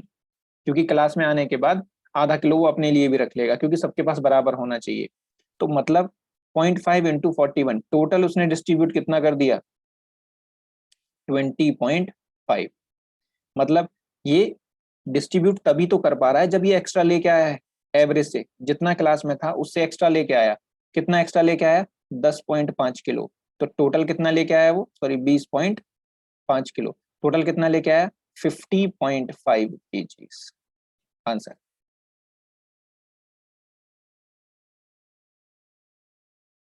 ठीक है। लेके कितना है ये? 50 पॉइंट। तो एक तरीका ये भी है। अब भाई ये इसमें कुछ चीजें हैं, इनको नोट कर लो, ठीक है। ये हमेशा हमारा ओल्ड एवरेज ही होता है, पुराना एवरेज। ये जो टोटल वैल्यू है, ये होती है डिस्ट्रीब्यूटेड वेट। आपको ये निकालना पड़ता है। ये निकलती कैसे है? कि जो इंक्रीमेंट या डिक्रीमेंट हुआ है वो वेट का मल्टीप्लाई कर दो नंबर ऑफ टोटल स्टूडेंट या फिर पर्सन, ठीक है। अगर इंक्रीज कर रहा है तो प्लस, डिक्रीज कर रहा है तो माइनस, ये ध्यान रखना, ठीक है। और जो ये वैल्यू हमको निकल के मिलती है, दैट इज, यही होती है हमारा न्यू स्टूडेंट वेट या फिर न्यू ऑब्जर्वेशन वैल्यू। क्लियर? क्योंकि न्यू स्टूडेंट की जगह वो कह सकता है कि एक नंबर को इंक्लूड किया गया या फिर एक्सक्लूड किया गया, ठीक है। तो ऑब्जर्वेशन भी हो सकता है, तो सेम स्टूडेंट की जगह ऑब्जर्वेशन भी आ सकता है। क्लियर, सबको समझ में आ गए दोनों मेथड?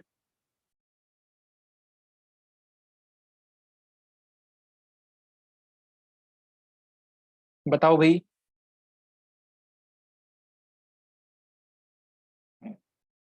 बाकी के लोग 10-5 लोग ही रिप्लाई कर रहे हैं, 26 लोग ऑनलाइन रहते हैं, पता नहीं क्या करते हैं।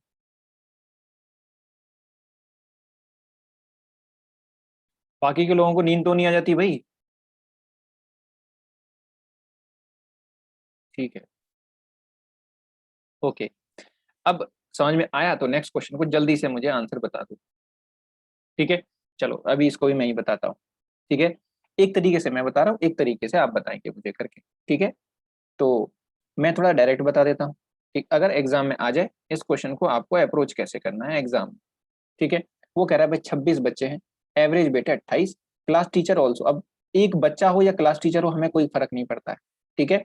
Also included the average weight of the class increase bye 2 kg। तो टोटल वेट पूछ रहा है क्लास टीचर का, तो वही जैसे पिछले में बच्चे का पूछ रहा था, यहाँ क्लास टीचर ले लिया, कोई बात नहीं।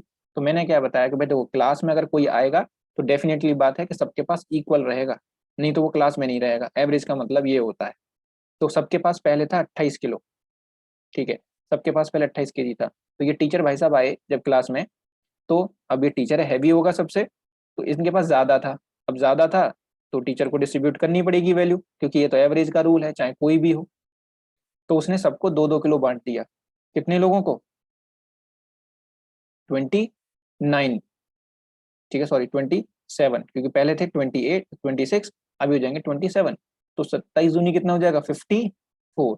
मतलब 54 kg उसने और बांट दिया होगा। तो आप इसको ऐड कर दो तो ये कितना आ जाएगा? 82 kg, है ना। तो इतने छोटे से में इसका आंसर हो सकता है क्वेश्चन का। अगर एएसएन करके करना है तो एएसएन से ये ऐसे ही होगा। पहले हमारे पास थे 26 बच्चे, उनका एवरेज था 28, टोटल हो जाएगा 26 × 28, ठीक है। तो इसका आंसर कर लो। प्लस फिर कह रहा है एक बंदा और आया, ठीक है।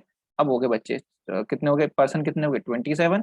इनका जो एवरेज है वो +2 से इंक्रीज हो गया, दैट इज 30, ठीक है। तो ये कितना हो जाएगा? 810, 81, ठीक है, 810 kg हो जाएगा। ये कितना हो जाएगा? ठीक है, 728। क्लियर। तो बस यहाँ पे आप देखेंगे इन दोनों का डिफरेंस, क्योंकि पहले हमारे पास 728 वैल्यू थी, अभी 810 हो गई। तो प्लस कितना हुआ है? 82। और ये प्लस किसकी वजह से हुआ है? नए बंदे की वजह से। यही हो जाएगा क्लास टीचर, जो नया बंदा है, ठीक है। तो आई होप सबको क्लियर हो गया होगा ये एएसएन से भी।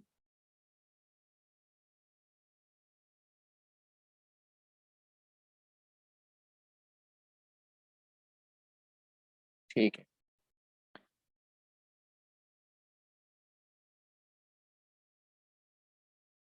अब इसी में केस बन जाता है आपका रिप्लेसमेंट का, ठीक है। तो रिप्लेसमेंट के केस में क्या होगा, ठीक है। उसमें रिपीट के लिए कुछ नहीं है मीनू। आप देखो कि जो वैल्यूज हैं बस वो नोट कर लेनी है कि आने से पहले एवरेज क्या था और टोटल वैल्यू क्या थी, मल्टीप्लाई कर दिया तो टोटल क्या था? 728, ठीक है। फिर एक बंदा और आ गया, 27 हो गया, जो क्लास टीचर था। यही तो था जो एक बंदा था टीचर, ठीक है। तो उनकी वजह से एवरेज कितना इंक्रीज होता है? +2 kg, 38। तो टोटल कितना हो गया? 810। तो बस इन दोनों का डिफरेंस देख लो, पुराने टोटल का और नए टोटल का डिफरेंस, क्योंकि टोटल में कुछ भी इंक्रीमेंट हुआ होगा वो सिर्फ नए बंदे की वजह से हुआ होगा, नहीं तो नहीं होता। क्योंकि एक बंदा इंक्रीज हुआ है मतलब कुछ ना कुछ तो वेट इंक्रीज हुआ होगा। तो 82 का जो इंक्रीमेंट है 728 में, वो क्या है, किसकी वजह से है? क्लास टीचर की वजह से, ठीक है।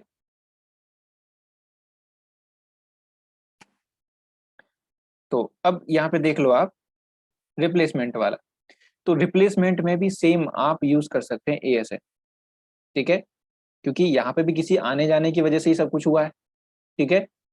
तो देखो ए एस और एन। यहाँ पे पहले कितने थे हमारे पास, 50 बच्चे थे, उनका जो एवरेज वेट था वो 40 किलो था, ठीक है। तो टोटल वेट कितना हो गया होगा, 2000 केजी, ठीक है, क्लियर। तो अभी क्या हुआ, एक बच्चा जो था, ठीक है, यहाँ पे बच्चे का वेट दिया है, one student left the class and one join the, है, कुछ भी अपनी तरीके से आंसर निकाल लिए, जब उसका बच्चे का वेट ही नहीं दिया तो आप इसको निकाल ही नहीं सकते।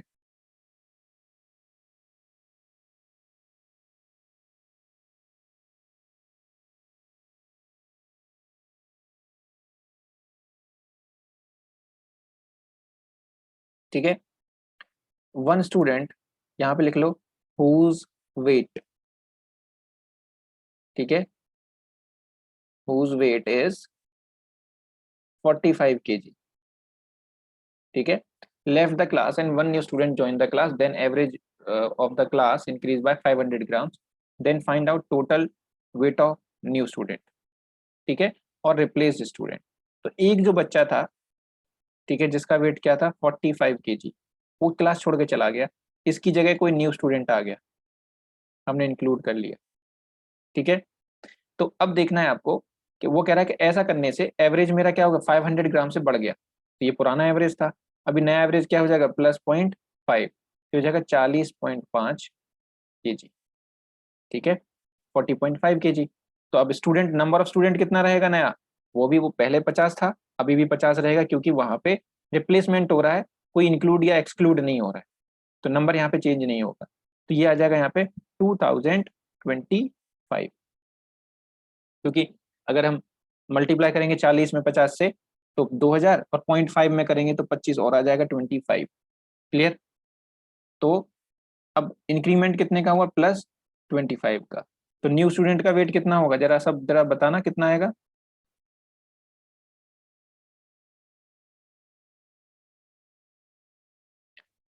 कितना होगा,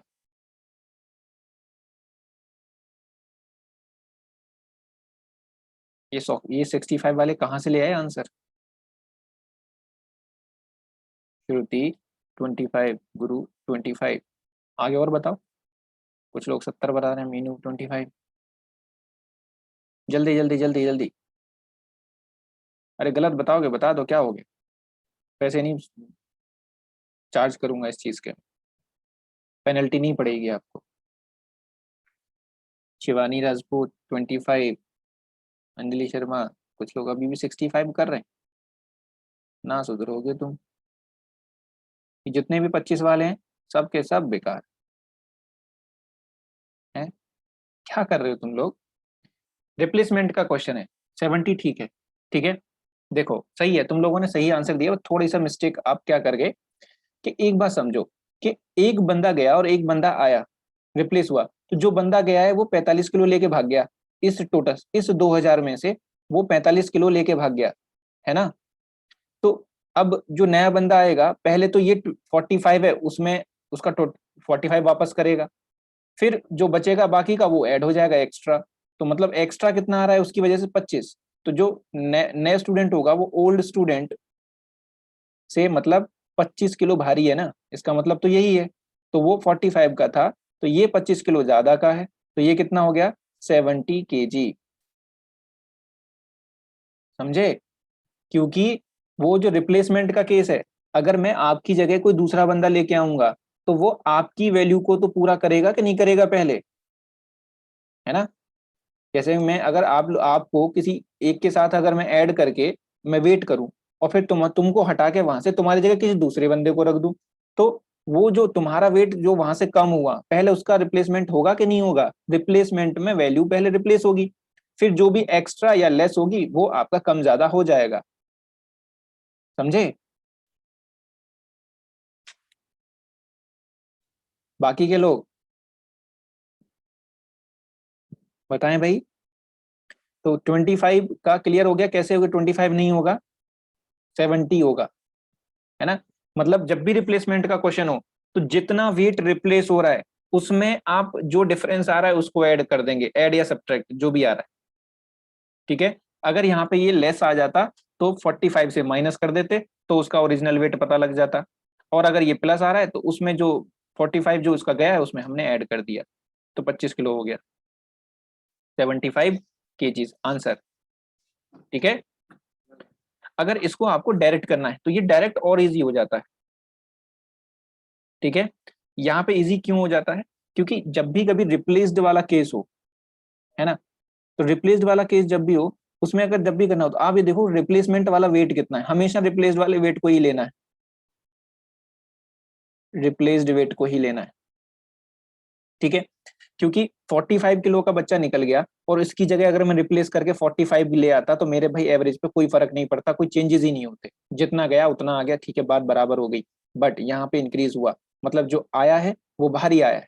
तो आप देखो कि उसने डिस्ट्रीब्यूट कितना कर दिया, 0.5 डिस्ट्रीब्यूट किया है, कितने लोगों को, 50 लोगों को, तो टोटल वो 25 किलो एक्स्ट्रा लेके आया है पुराने वाले से, तो आंसर कितना हो गया, 70 kg।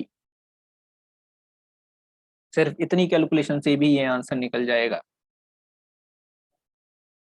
रिप्लेस्ड वेट को पकड़ो और उसमें जो इंक्रीमेंट डिक्रीमेंट है उसमें नंबर ऑफ स्टूडेंट से मल्टीप्लाई करके, इंक्रीमेंट है तो प्लस कर दो, डिक्रीमेंट है तो माइनस कर दो।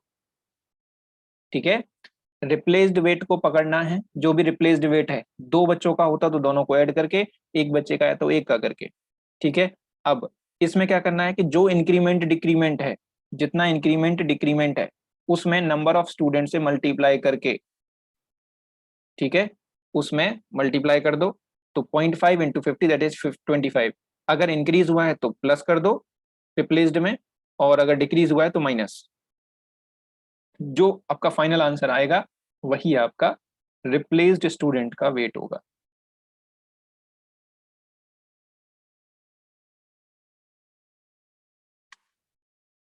क्लियर?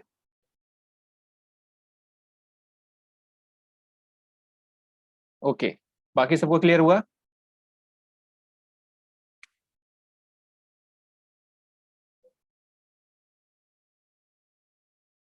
अब जल्दी से इसका ले लो स्क्रीनशॉट, और ये रिप्लेस्ड वाला ही है। ठीक है, इफ टू गर्ल्स रिप्लेस्ड, अब टू गर्ल्स यहाँ पे भी वेट नहीं दिया हुआ है, टू गर्ल्स, ठीक है, ऑफ वेट, यहाँ लिख लेना 55 kg एंड 60 kg। ठीक है, replaced by two boys, then average weight increase by 1 kg। अब सही है। ठीक है, तो ये क्वेश्चन अगर आपको थोड़ा सा ट्राई करके देखना इसके क्लास के बाद। ठीक है, अच्छा, अब ये 5 मिनट आपके डाउट के हैं, किसी का कोई डाउट रह गया हो तो मुझे बता दो। ठीक है, आज की क्लास में कोई भी चीज ऐसी जो समझ में ना आई हो।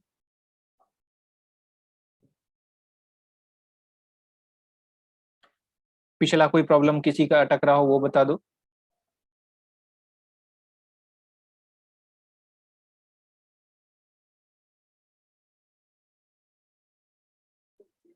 ये आज का पीडीएफ आपको ग्रुप में मिल जाएगा। ठीक है,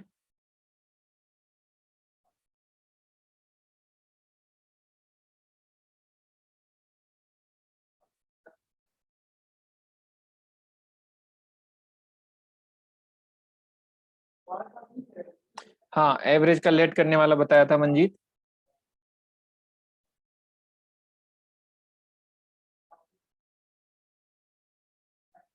ठीक है,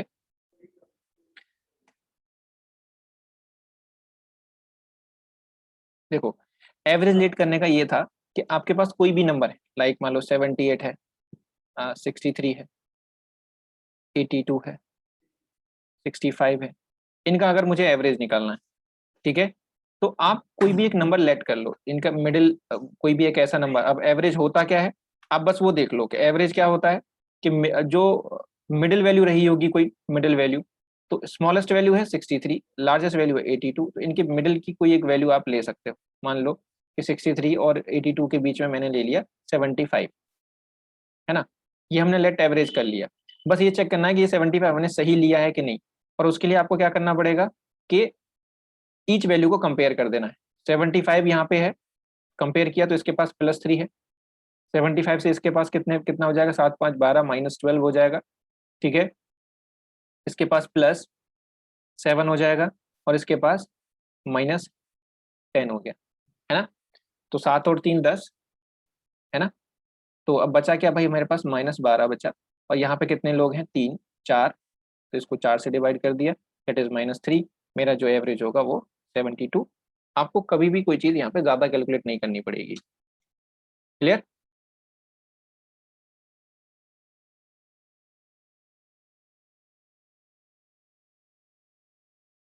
ठीक है, तो आई होप बाकी को भी अगर ये चीज़ कुछ परेशान कर रही होगी तो हो गया होगा। क्विज का सेकंड क्वेश्चन, अब ऐसे तो मुझे पता नहीं है कि क्विज का सेकंड क्वेश्चन कौन सा था। चलो बस एक सेकंड दो, मुझे चेक करने दो।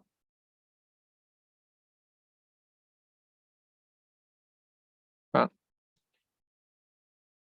बेटा, वो कह रहा है if x is added to each value of 1 2 लेके n तक देन एवरेज विल बी। तो 1 2 और n तक आपको दिया था एवरेज। अब बताओ n नंबर का एवरेज क्या होता है, n+1/2 होता है ये। फर्स्ट n नेचुरल नंबर का एवरेज क्या होता है, n+1/2। अब वो कह रहा है कि ईच नंबर को मैं अगर x से ऐड कर रहा हूं तो मेरा इस एवरेज में x इंक्रीज होगा कि नहीं होगा। क्योंकि मैंने आपको एक प्रॉपर्टी लिखवाई थी, जब ईच वैल्यू को x से इंक्रीज किया जाता है तो एवरेज भी x से इंक्रीज कर जाएगा। तो 1 से लेके n तक जो मैंने दिए हैं उनका एवरेज होता है n+1/2। तो अगर ईच वैल्यू को x ऐड कर रहा हूं तो मैं एवरेज में भी x ऐड हो जाएगा। तो आंसर था उसका शायद चौथा, पांचवा, n+1/2 + x। क्लियर। ओके ठीक है। वो क्वेश्चन मैंने क्लियरली मेंशन किया था कि प्रॉपर्टी बेस्ड क्वेश्चंस हैं सारे के सारे, तो आप अगर प्रॉपर्टीज पे ध्यान देते तो हो जाता। चलो फिर बाकी का मिलते हैं नेक्स्ट क्लास में। Till then see you, take care, और प्रैक्टिस जरूर करिए। Okay, see you in the next class. Till then bye bye.